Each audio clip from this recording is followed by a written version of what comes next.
बहू का दर्द आज की कहानी।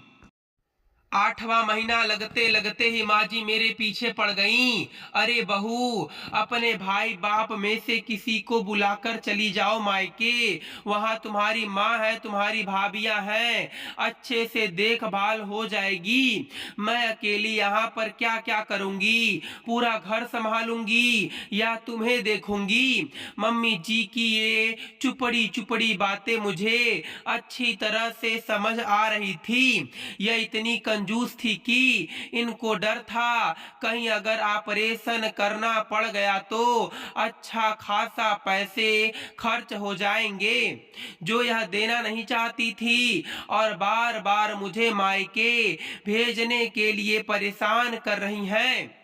मेरा भी पहला बच्चा था, इसलिए मेरे मन में डर बैठ गया था कहीं सच में इन्होंने कोई लापरवाही कर दी तो कहीं लेने के देने ना पड़ जाएं।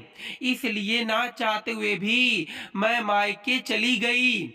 मुझे एक प्यारा सा बेटा हुआ। 2 महीने मायके रहने के बाद वापस ससुराल आ गई और ससुराल आते ही बस शुरू हो गए मेरा वही पुराना रूटीन। घर के काम, किचन के काम, दिन भर लगे रहो बच्चे के लिए। मुझे बिल्कुल भी टाइम नहीं मिलता था। मम्मी जी से बच्चा भी नहीं समझा जा रहा था। बच्चे होने के बाद औरत कितनी कमजोर हो जाती है, किसी को इससे कोई मतलब नहीं था। मैंने खाना खाया नहीं खाया, फल दूध तो दूर की बात, कोई खाना भी नहीं पूछता। खुद से लेकर खा लो तो ठीक है, सबको बस मेरे काम से मतलब था। 6 महीने के बाद जब बच्चे का अन्नप्राशन होने को आया तो मम्मी जी ने उस बार भी मुझे अपनी बीमारी का बहाना करके मुझे मायके भेज दिया, क्योंकि अन्नप्राशन में खर्चे बहुत होते हैं। पूरा गांव मोहल्ले को बुलाना पड़ता है, सबको खाना खिलाना पड़ता है, पूरे रिश्तेदार आते हैं, धूमधाम से अन्नप्राशन की रस्म होती है। और मम्मी जी इस खर्चे से बचने के लिए मुझे मायके भेज देती हैं। जिस दिन मायके में अन्नप्राशन था उस दिन ससुराल से कोई भी नहीं आया। मुझे यह बात खल गई, मैं अकेले में बैठ खूब रोई। तभी माँ आई और कहती है, बेटा अगर तेरे परिवार वाले तेरा और तेरे बच्चे का खर्च नहीं उठा पाए तो कोई बात नहीं, हम तो हैं ही ना, तू चिंता मत करो। लेकिन हम भी जब तक हैं तब तक तो ठीक है, इसके बाद सोचा है तुमने बेटा? मैं तो कहूंगी कि ऐसी बिचारी बनने से तो अच्छा है अपने हक के लिए लड़ना सीखो। तुम्हारे ससुराल वालों को धीरे धीरे आदत बनती जा रही है। जब तक तुम अच्छी खासी हो उनके घर की नौकरानी की तरह काम करो, और जैसे ही पैसे खर्च की बात आती है वह तुरंत तुम्हें मायके भेज देते हैं। ऐसे तो तुम उस घर के लिए बस एक काम वाली बनकर रह जाओगी, और मैं नहीं चाहती कि मेरी बेटी एक काम वाली बाई बनकर रहे। तुम्हें उस घर की नौकरानी नहीं, उस घर की बहू बनना है। तुम्हें अपनी जगह खुद बनानी है। माँ की बात भी सही थी, अगर ऐसा ही चलता रहा तो फिर मेरी इस घर में कोई अहमियत ही नहीं रह जाएगी। मैंने माँ से कहा, आप चिंता मत करिए, मैं पूरी कोशिश करूंगी कि दोबारा मेरे साथ ऐसी नौबत ना आए। कुछ दिनों के बाद जब मैं अपने ससुराल वापस आई, धीरे धीरे करके मेरा बेटा 1 साल का हो गया। इस बार मैंने मन ही मन ठान लिया, चाहे कुछ भी हो जाए मैं उसका बर्थडे मनाने किसी भी कीमत पर मायके नहीं जाऊंगी, चाहे उसके लिए मुझे लड़ना ही क्यों ना पड़े। बेटे का जन्मदिन जैसे ही पास आ गया वैसे ही मम्मी जी बात बात पर मुझे मायके जाने को बोलती। बेटे को गोद में लिए उसको खिलाते हुए कहती, मेरा बेटा नानी के यहाँ जाएगा, बर्थडे मनाएगा। उनकी बातें सुन सुन कर मैं अंदर ही अंदर चिढ़ के रह जाती, लेकिन कभी भी अपने मुंह से एक शब्द भी नहीं बोलती थी। एक दिन गांव की कुछ औरतें घर आईं। मैं उनके लिए किचन में चाय बना रही थी।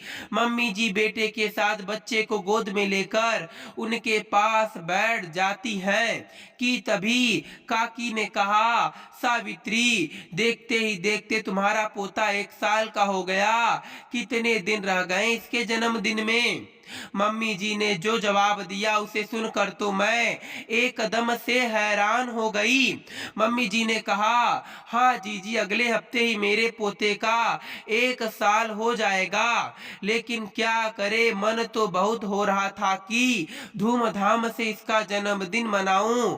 इस बार पूरे गांव को बुलाऊं, पूजा पाठ करवाऊं, खाना पीना करूं, लेकिन इसकी नानी पीछे पड़ गई है कि मेरे नाती का पहला बर्थडे है, उन्हीं के पास मनेगा।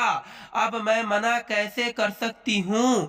इसलिए बहू मायके जाएगी। अरे सावित्री, तुम्हारी इच्छा है, पहले तो हक तुम्हारा बनता है, तो तुम मना कर दो। इस बार पहले पोते का जन्मदिन मैं मना लूं, अगली बार आप मना लेना। मम्मी जी को कुछ बोलते ही नहीं बना, उन्होंने बस हाँ में सिर हिलाते हुए कहा, जी जी, कोशिश करूंगी। मम्मी जी की बातों से मेरा खून तो ऐसे ही खौल रहा था कि तभी मेरे दिमाग में माँ की कही हुई बातें याद आने लगी। बेटी, अपने हक के लिए तुम्हें लड़ना ही पड़ेगा। मैंने भी सोच लिया, अगर आज नहीं बोली तो फिर कभी भी नहीं बोल पाऊंगी। मन ही मन अपने आप को पूरी तरह से तैयार करके चाय ले जाकर काकी को दिया।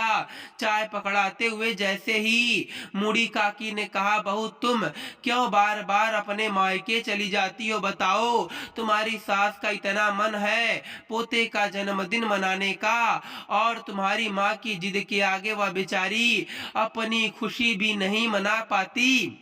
बेचारी का कितना दिल टूट गया। पहला पोता और पोते का पहला जन्मदिन, और तुम अपने मायके चली जाओगी। बताओ कितनी दुखी है बेचारी। मैंने मम्मी जी को देखा। काकी की बात सुनकर मम्मी जी एकदम बेचारी बनी चुपचाप बैठी थी। ऐसा लग रहा था जैसे उनका बड़ा मन है मेरे बेटे का जन्मदिन मनाने का। मैंने गुस्से में कहा, काकी, ऐसी कोई बात नहीं है। अगर मम्मी जी का इतना ही मन है जन्मदिन मनाने का, तो मैं आपको मम्मी जी की ओर से और मेरी ओर से, हमारे पूरे परिवार की ओर से आज पहला बुलावा आपको ही मिलता है। आप अपने पूरे परिवार के साथ जन्मदिन के लिए जरूर आइएगा।